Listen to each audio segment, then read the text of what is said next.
So we have our second guest, and we're now talking to 11-year MLB catcher Jimmy Leyritz. Jimmy, what's up? What's happening, fellas? How we doing?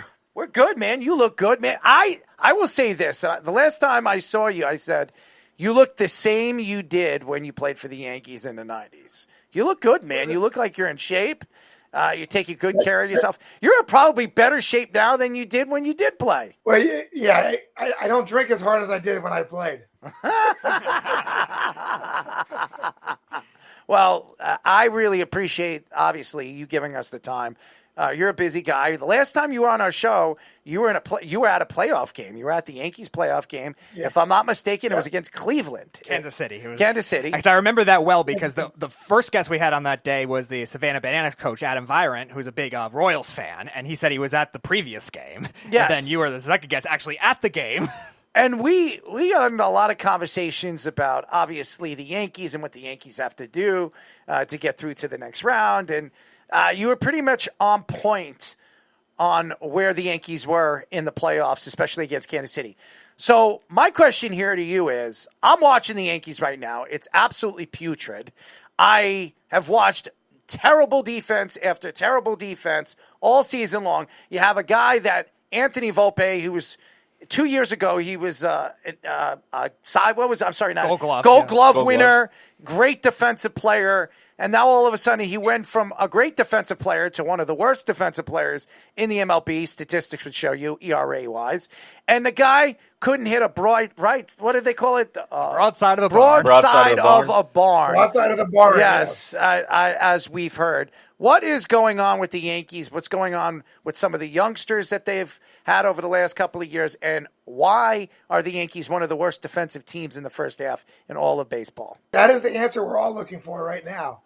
It's reared its head just recently more than it has all season. I couldn't tell you the answer. One of the things I will say is we've been saying it for the last 5 years about this team. They are the worst fundamental team that I've ever seen.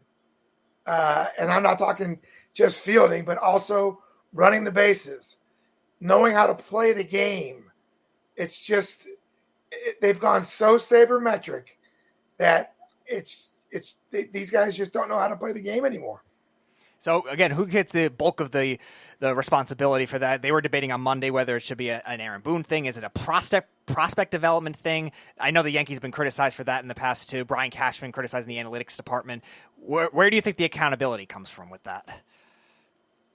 Well, I think Joba can speak to that. I mean, Joba was there when all this shit started. You know, and when they had all these new ideas and everything else happening. And, you know, the bottom line, by the way, hey, Joba, what's going on? What's up, Jimmy? But, you know, for me, it starts in the minor leagues. And over the last 5 years, from what I've been told, is there's one minor league coach, Shelley Duncan, who has any major league experience in the entire minor league organization. That wasn't like it when we were playing. You know, when I was playing, I had Clete Boyer, Ron Guidry, Hoyt Wilhelm, Frank Howard. You had some names that really taught you. Buck Showalter was, even though he wasn't a big leaguer, he was a lifetime Yankee, minor league guy stuck behind Don Mattingly. And he taught us what it meant to be, but also taught us how to play the game. And unfortunately, I think what you're seeing is all these young kids coming up that just don't know how to play the game anymore. I think it's a nail on the head, too. I think it's just not how to play the game, but knowing how to play it. And now everybody looks at launch angle and looks at the other stuff, but you bring up a great point of having the know-it-all to, as if words fundamentally sound yes, it's not sexy, but, runner on second, no outs. I don't care if you flap one over here to the right side. You do your job. It doesn't look sexy, but know the game, have some feel. And that's the thing where it's you're looking at all these numbers, and that's when Joe came in, he had Joe's book, and it was all the analytical stuff and all these other things. It's you got to watch the product. You got to watch in the flow and how the game is going. And I don't think there's enough of that anymore. And I think it all starts in the minor leagues, because now they're all taught okay, what what is your horizontal and vertical like drop? What's your spin rate? It's like, I don't care if I'm getting outs. Do I really need to worry about anything else? Like at the end of the day, if I get now, could Jamie Moyer play right now? Well, according to the sabermetric people, no. No, I say yes, 100%. but yeah, Like that are literally. Would we have the Dustin Pedroias? Would we have? I mean, there's so many we can name where that's like it doesn't stand off at you because they don't have spin rates, they don't have this. But you know what? They're grinders. They know how to play the game. They lay bunts down. They get runners over. They make routine plays. And it's just it's. well, Joby, you played with Derek Jeter. Yeah. Yep. I mean, Jeter you didn't have to tell Derek Jeter in a late in the game if there's a man on second with less than with nobody out. Guess what? He's going to bunt for a base hit. He's still trying to get a hit, but he's still bunting for a base hit to get the runner over late in the game. And I mean, listen, you hear a bunch of stuff. I'm at the stadium every night. I don't interact with the players at all. They don't let us do that anymore. Steinbrenner would be the first one to walk you into the locker room and say, go talk to so-and-so. Right now, it's not just me. Any former Yankee, unless you're the Derek Jeters or the Marianos or the CC, they're not going to let you anywhere near that clubhouse. And for these kids to learn something because they don't want to hear, well, this is what we would do. This is how we played. This is how we did it. And guess what? That's the last time the Yankees won championships. It's one of those things that, Anthony Volpe, all winter long, I was down in Tampa for the fantasy camps in November and January. And he was working out at the complex. And he was working on hitting the ball the other way. And he was doing all these things he was going to improve. He starts the season off. He's on fire. He's hitting the ball all over the place. From what I was told, again, I don't know this. I'm not saying I know this for sure. But from what I was told was that there was a game. There was a runner on second, nobody out. He hit a ground ball to the right side of the infield, moved the runner over, and he was chastised by the sabermetric people saying, what are you doing? You're supposed to be hitting home runs in that situation. And all of a sudden, he started going back to this home run swing, and his average went from 270 to 210 now. And he can't find himself again. And it's now carrying it over into the infield to where before, when his defense was so good, both sides of his game right now, and I think it's more mental than anything else. We are talking to 11-year MLB catcher Jim Leyritz. He played for the Yankees for a very long time, played from 1990 to 2000, including 9 years with the Yankees. It's incredible to see this guy's career. I remember him in 95. I remember him all those years, especially when the Yankees were starting that dominant run all the way in the 90s, which they were, to me, as good a team built in the 90s as any Yankee team. When you compare some of the great Yankee teams, the Mickey Mantles, the Roger Marises, the DiMaggio teams, even the Babe Ruth teams, I think the 90 Yankees are definitely comparable to all those teams. Jimmy, we look at, obviously, what Aaron Judge is doing right now. It's unbelievable. It's sensational watching a guy that came into the league at 24 years old. Nobody realized how special he was except the Yankees. And then he became a five-tool player. He's played out of position. Last year, the first error he even had was in the World Series, which was a big one. And then you look what type of hitter he's become. He went from a power hitter and considered not a batting average hitter to a batting average hitter, a career 300 hitter with the power and the quickest to 350 home runs. When you look at Aaron Judge and you look at the great Yankees, when he's done, and I know he has a lot more baseball to go, is he going to be compared to the Mickey Mantles, the Joe DiMaggios, the Babe Ruths, or is he going to be compared to the Derek Jeters, the Mariano Riveras of the world? Where would you consider Aaron Judge, and what does he have to do to be considered Babe Ruth, Joe DiMaggio, or Mickey Mantle?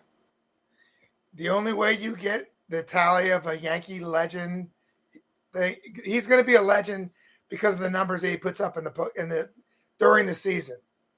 But Joba will tell you, you don't win in the postseason, they don't remember you. It's been probably the biggest Achilles heel for Don Mattingly in the Hall of Fame because Donnie never got to the World Series, never won a World Series. Aaron Judge, if he does not win a championship, I don't care how great, New York will never consider him on that level. And I think that's it. I think that's his Achilles heel right now has been the postseason.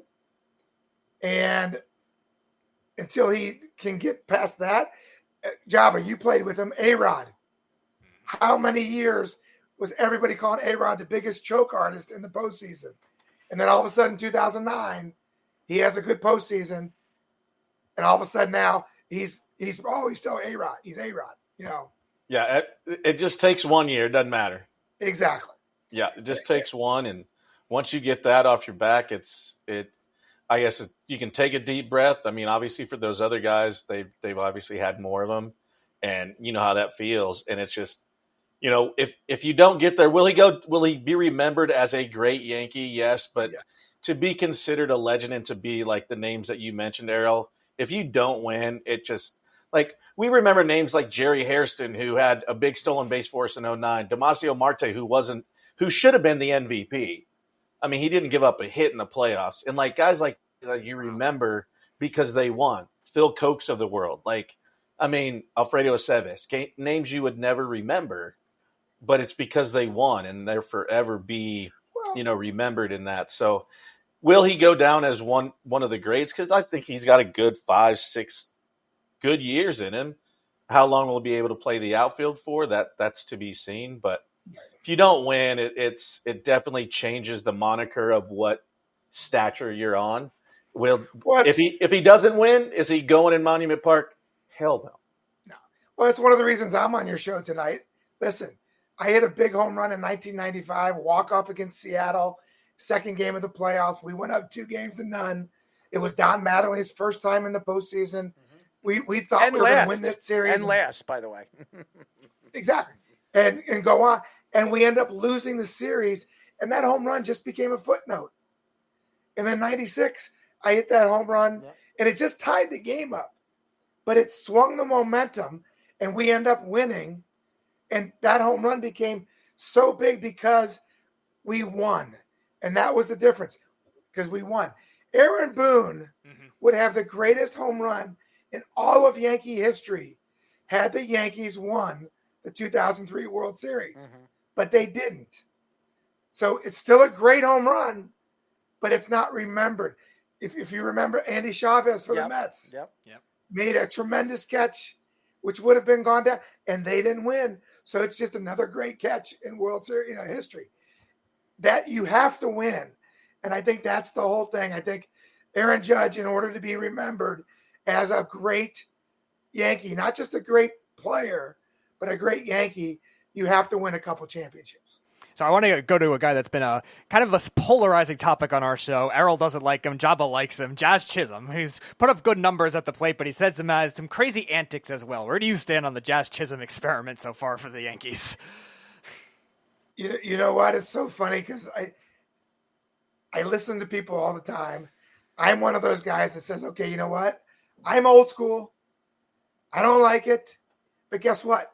I don't play in this era. And for some reason, this entire era wants all this stuff. They like the pitch clock, which I would hate. Joba, you would hate the pitch clock. Okay? Yeah, I don't like the disengagements of being able to hold. Well, and it sucks too because that takes away me playing the chess game of holding and holding and holding. And exactly. Okay, now I got to step off, and now it's already hard enough to pitch, but now I got to think, okay, did I disengage once or twice? Did I pick over? Did I step off? Yeah. And so it's just, the time-wise, it wouldn't bother me because I'd like to work quick anyways. But as far as playing the game of on the mound, holding runners, looking, and now in the back of your mind, you got to look out of the corner of your eye and be like, oh, I better get rid of this. Right. I mean, a great pitch at 3-2 and you end up walking the guy on a pitch clock? No, I'd be pissed. So my point is, yes, is Jazz Chisholm my cup of tea? Well, he's wearing number 13, so I do like that. Okay. But no, he's not your traditional type of Yankee player but there isn't those. We got beards now. I mean, Joba, would you have not loved to have a beard as a Yankee? Yeah, I mean, obviously it wouldn't be this big, but yeah, I mean, I just necessarily not so much, but it's just like every day, like being told and scolded like I'm a kid, like Right. I'm a grown man, like I'll keep it professional, but like getting kicked out of the dugout and like getting told I was like, we don't start for another 3 hours. Like I'm just trying to get my stuff ready. I can shave in 5 minutes. Like I can be ready. So Right. yeah, I mean, obviously keep it neat and tight and whatever, but it's different. And it's changed. The game has changed in so many ways.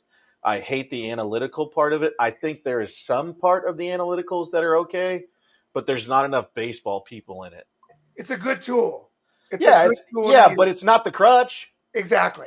And it doesn't tell me, what the guy has in his heart, the fight that a guy has, what's he going to do in big situations. But going back to Jazz Chisholm, listen, like I said, he's a different cup of tea. He's very talented. He's got a lot of talent. He fits into the locker room pretty good. Most of the guys that I know of that they've talked about, they've kind of accepted everything. But if you're not winning, it's an issue. You know what When you're winning? Jim, you know what I call it? I call it the Jism Express. That's what I call it. Yeah. Because hop on the Jism Express. And I call him Jazz Chisholm because I don't even give him the compliment of giving him his last name because the guy, all he does is yap, dance around, prances around after the fact, wearing his big, glaring, platinum friggin' chain. And he hasn't won nothing. He hasn't done anything. And for the Yankee fans to sit there and think, oh, this guy brings, conversation. This guy brings personality. What personality is he bringing? A personality that you're going to want to kill every time he opens his mouth and throw the team under the bus? He came out and said, we're still the best team in the league when we were playing as bad as we were for 3 weeks straight. And then you have Aaron Boone. And I stick up for Aaron Boone because I think people blame Aaron Boone for all this crap. Aaron Boone is not the one that's getting into the box. Aaron Boone is not throwing the ball like these pitchers. These guys got to go out there. They're getting paid money. They're getting paid a lot of money. Go out there and play your game. Stop bitching and moaning. Well, the analytics tell me to do this, and the analytics tell me to do that. I'm so tired of hearing it. You got to go even further. Aaron Boone is not making the lineup. Aaron Boone is not making the switches. Aaron Boone is there to babysit and to take orders from upstairs. Yeah. Period. Yankee fans don't know that. They don't know that. No. And it's they don't want to believe it. Exactly. It's a different. It's just a different mindset from like when Joba and I were playing. You know what? We liked our manager, but there was a certain part that we didn't mess around with our manager.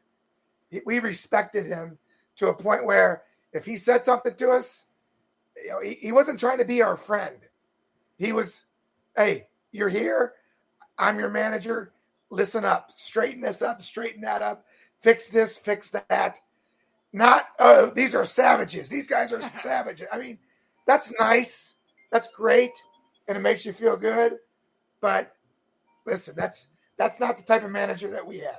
That was Girardi's hardest thing. Like when he first came over after Torrey, was like trying to find that balance between, I'm not that far removed, from it, and just being able to, and obviously in 2008 when he took over was the last year of the old stadium, we didn't make the playoffs, and so he wasn't obviously off to a great start. Then we end up winning the next year, but yeah, you can always, like back then, the dynamic of if you walked by him, you always paid your respect. You didn't walk by your manager, never.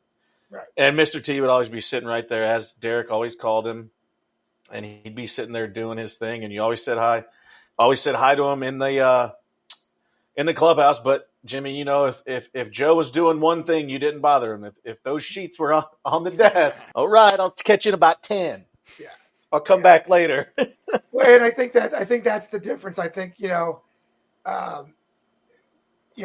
when we had, again, look at the major league coaching roster. There's not too many guys besides Brad Ausmus, with a lot of experience. I think Harkey's still in the bullpen. Yeah, and then assistant pitching coach Preston Claiborne had a little bit of time. Yeah. So, we had guys that had championship with the Yankees. Willie Randolph's, Don Zimmer, Mel Stoudemire. Guys that knew what it was like to play in New York. So when you were struggling, you had someone, dude, what happened to you when you played in New York and you sucked and they were all over you? How'd you get out of it? You had that ability to have coaches that could help you through that. I don't think they have that now. And Joe Girardi. Are they allowed to do it? Yeah. Right. I remember when Joe Girardi was picked to be the next manager for the New York Yankees, and Donnie Baseball was fighting for that job too. And a lot of the Yankee fans wanted Don Mattingly to take over for the Yankees, not Joe Girardi. And it was obviously Brian Cashman's decision. I'm going the Girardi route. Now, I've heard stories, and you know more than anybody. I've heard stories about Girardi and Posada, and there were stories that they didn't like each other. Girardi never liked Posada, and Posada was Derek Jeter's best friend, or one of them. Him and Jared Williams was his closest friends on the team. You were around both guys. So is it true Girardi and Posada didn't like each other? And if it is true, why did they not like each other? In all honesty, it depends on when you ask them. I mean, if you would have asked them during the playing days, Girardi was considered a mentor. And I can pull back articles from back in those days saying that Joe Girardi was there to mentor Jorge Posada. That's why he came back in 97 and 98, or 97 and 98. Yeah. But as time went on, the story changed a little bit that, they didn't like each other. They didn't get along. And I think it was more as a manager than it was when they were teammates. It's crazy because I, as a Yankee fan, heard so many different stories. Now, I didn't have my inside scoop like you guys did. You both played for the Yankees. You guys were close to the Steinbrenners. So I didn't know them like that, but I was a diehard Yankee fan. I grew up a Don Mattingly fan. He was my favorite player. And Donnie, unfortunately, everywhere he's gone, even as a manager, never won a championship. Even out a guy as a bench manager, never won with the Yankees with Joe Torre. So Don Mattingly just had really, really bad luck when Joe Girardi really was put in the position the way he was, where after they picked Joe Girardi, what did they do that season? Well, they just went with CC Sabathia, A.J. Burnett, and Mark Teixeira in 2009, and they win a championship in the first inaugural season at the new stadium. I'm not surprised that happened. Do they do the same if Don Mattingly was there? Because I've heard stories. George Steinbrenner was very close with Donnie, but Hal and Hank did not like Donnie. So there was some stories coming out that way, and that's why they decided to go with Joe. I don't know if that to be true either, but I've seen Don Mattingly 3 times in an amount of time, and I've had questions to ask him, and I said, Don, you're my favorite player growing up, and he smiled. He said, I appreciate it, and I said, What was the connection you had with the Steinbrenners? He says, the boss was always the boss, always showed me respect, always loved me as a player, and always put me first after the team. He said, but there was something about Hal and Hank. They were brought up differently, and they looked at me as a different player, a replaceable player. That's what Don Mattingly told me. But he didn't say it in a way where, they hated me. He just said it in a professional way that we just didn't see eye to eye with the game of baseball. And maybe that's why he retired. I think Donnie could have played another year. I really do. I think he could have played in 96. Yeah, but what a lot of people didn't see back then was Donnie had to get up at 10 o'clock in the morning. He had to do a bunch of different exercises and stretches, and just to be able to get out of bed, be able to walk down and have lunch. I mean, it really was a point where his day was a 14-hour day for him. And I think that was what was weighing on him more than anything. Would he have liked to continue? I'm sure. But I do think that the injury was the main reason why he hung it up. Do you think Donnie, for the 5 years that Don Mattingly was at the top level of the game, Could you compare anybody over the last 40 years that had numbers like Don Mattingly in a 5-year stint, except Aaron Judge? I mean, Aaron Judge would be the closest. I mean, Mike Trout. Mike Trout, Yeah. really? Yeah. That's it? Mike Trout. Yeah.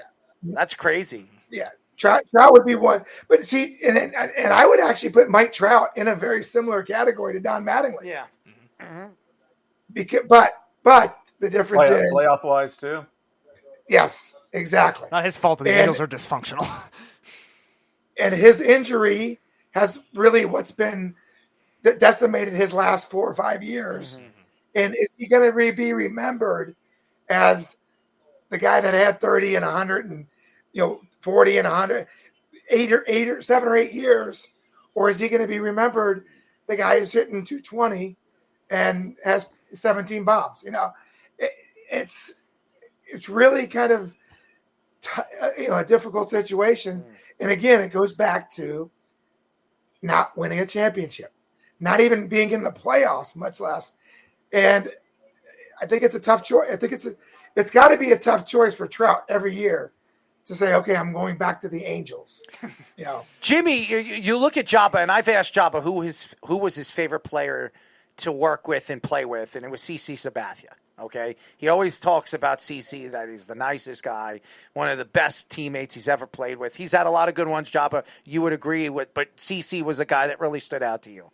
Was there a particular player that you played with that stuck out to you more than the other, and why do you say that player over maybe the other players that people would have thought that you would have picked? Don Mattingly. Donnie was the greatest teammate I ever played with, not only from the standpoint of a good all-around person and a good, my first year in the big leagues, my very first day at Yankee Stadium, I got called up on the road for 3 games in Baltimore. Then we came home, and our first series was against the Red Sox in Yankee Stadium. And I come walking in the stadium. I'm taking it all in.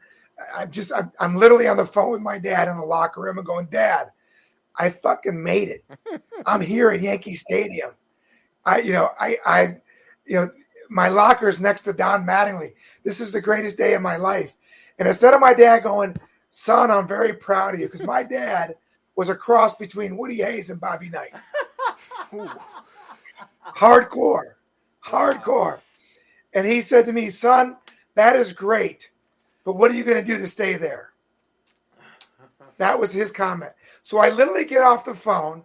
I'm a little disappointed that he didn't say, I'm proud of you, son. Congratulations. All right. I sit down on my chair, and I look over, and Donnie comes walking in, and he goes, hey, kid. He goes, pretty good couple games at Baltimore. You see, I see you're next to me. Just remember one thing.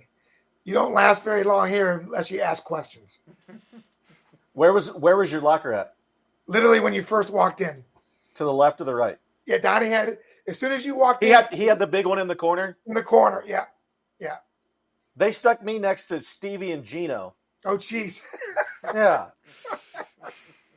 I was right by the mailboxes. I'm like, hey, I didn't care. I got to look at Thurman's locker every day. Exactly. Yeah, and then all of Derek's shoes. And one of the things great about Donnie, when Donnie was hurt, I was taking his position at first base. Mm-hmm. But yet he was out there every day trying to help me how to hold a runner on, how to do something, how to give myself a better opportunity to be good that day to help our team win. You didn't find that in a superstar, in a guy that was as big as Don Mattingly was during those days. And I just found that unbelievable. And like I said, the first time anybody asked me, who's your favorite teammate, I don't even hesitate. It's Don Mattingly. Do you talk to him still? Oh, yeah.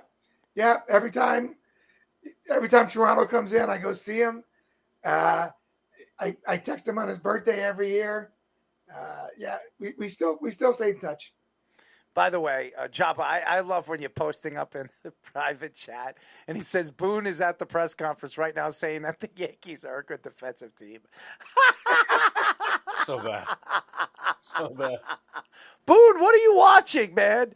I love you, dude. I stick up for Aaron Boone all the time. That would get you fired. If I was the GM of the team, I'd be like, dude, are we watching the same team? This team is absolutely putrid defensively. I mean, Well, here's the situation. The manager before him criticized Gary Sanchez and lost his job. Yep. If you really want to get down to it, Joe Girardi was let go because of what he was saying about Gary Sanchez. And at that time, Gary Sanchez was the franchise. That's what they called him, the Sanchez. And by the way, I was in Bermuda, and I was going down the Crystal Tour, and Gary Sanchez's niece was hanging out with me and my girlfriend, and she's like, "Do you know who Gary Sanchez is?" And I said, "Yeah, he was a Yankee catcher. Yeah, that's like my uncle or whatever." She said, "I see him all the time. I'm always during the summer. I'm always with Gary." And I'm like, that's pretty funny. And now you're bringing up Gary Sanchez. It popped in my head. So Sanchez was a guy that had tremendous talent. I remember when he came up and he was hitting the hell out of the ball. I don't know what happened to him. He mentally it got into his head. He went to the Twins. He actually started hitting for the Twins. Mm-hmm. And then he finished up. Hurt again. Yep. He finished up with the Mets. And then he went to the Padres. Actually, was pretty good that year. And wasn't he with the Mets, too? He was with the Mets for like a month or so. Then he went to the Padres and actually played well in that season with them. The Padres stint brought him back. Yeah, not Yankees good, but he was at least playing serviceable enough where he could have kept playing. But then I think they let him go at the end of the year. You know, Jimmy, before we let you go, because I know you're a busy guy, and we love when you come on, and we'll definitely get you on before the season is over, because I'd love to hear if the Yankees make the playoffs, which they should. I can't see them choking and not making the playoffs, but hey, it is the Yankees. They do have a good defensive team, apparently.